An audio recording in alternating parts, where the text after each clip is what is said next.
Now this barn building over here on the lower floor housed some gruesome Nazi experiments. I went in one day to help feed the farm animals one day because they called them pigs, and they'd get supplies out of this shed here, and it even had ice in it, and this truck would come over and the old guys would come out here and, you know, have drinks and smoke and talk here.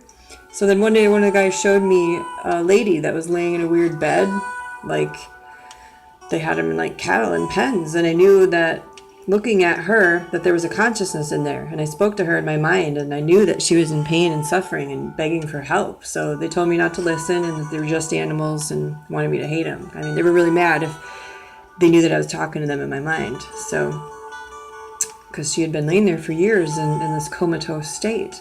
And there was skull and bones above their heads on a shelf from a previous person. So then, you know, they'd hook up like wires and tubing and things to the person on a monitor so that they could barely move, and some type of fluid. But there was black lines in their arms too. And he told me that if I ever ran, that these zombie-like people would eat me. So I learned how this worked, which helped me overcome it later in life, because then they tried some stuff in the same area on us, I think, but not the same type of things they had tried on these people in this Resident Evil house of hypostasis time periods. And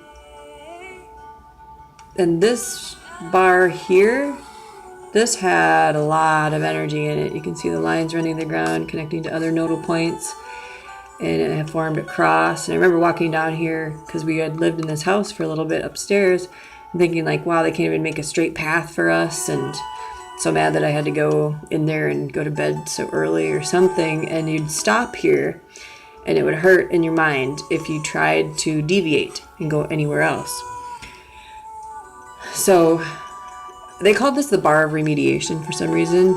I don't know why, but eventually we could bypass it and what it would painfully do to us, you know, like a invisible fence for a dog or something. So then you try to go around it here or here, and you just fall flat on your face, and it almost like paralyze you, so you had to go over it for some reason. I don't really know the logistics of it, but they called that a bar of remediation.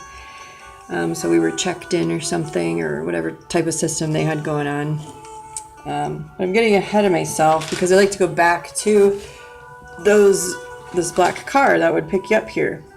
You go around here, around the weird snake triangle game, and you go up here. And then when I passed out here, the two guys that talked didn't realize all that I was absorbing. And I had realized, laying there pretending I was asleep, that they were not talking a human language. And then eventually they caught on to the fact that I wasn't asleep, because, you know, I would try to hold in my breath or do whatever I could to not pass out so fast with whatever they were giving me. So when they did catch on to this and knew that I was listening, they really didn't care, because they continued with the programming and past the other circle. Here was some type of like AWOL consciousness transfer point here, and there was another circle as you drove here that was like another circle meeting point. And Ogtella says it's two systems that came together from two different civilizations, being the MOntauk program, like the pivotal dividing line or something, and this arch was very important because there was also a dividing line, and it did something to your brain, to the two halves of your brain. It wasn't a parallel reality, it was all happening